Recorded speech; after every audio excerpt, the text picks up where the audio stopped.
Satyabama Institute of Science and Technology, Chennai and Sriperumbudur. Thoothukudi மாவட்டம் திருச்செந்தூர் அருகே உள்ள ராணி மகாராஜபுரத்தில் வீட்டின் மேற்கூரை ஓடுகளை பிரித்து உள்ளே புகுந்த 2 கொள்ளையர்கள் தனியாக இருந்த பெண்ணை தாக்கி நகையை கொள்ளையடித்தனர். ஜெயராணியின் முகத்தை தலையணையால் அழுத்தி வைத்துக் கொண்டு அவர் அணிந்திருந்த 1 சவரன் கம்மலை கடட்டியதோடு வீட்டில் வேறு எங்கும் நகை பணம் உள்ளதா என தேடி உள்ளனர். ஜெயராணியை ஒரு அறையில் அடைத்து வைத்த நிலையில் அலறல் சத்தம் கேட்டு அக்கம்பக்கத்தினர் மீட்டனர்.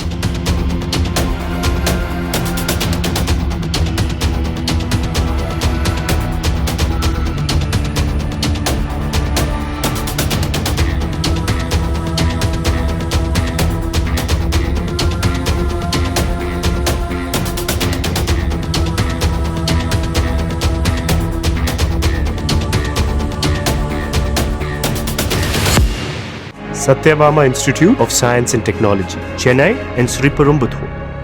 Play Store மற்றும் App Storeல் இருந்து பாலிமர் செயலியை QR கோடு மூலம் பதிவிறக்கம் செய்யுங்கள். செய்திகளை உடனுக்குடன் பெறுங்கள்.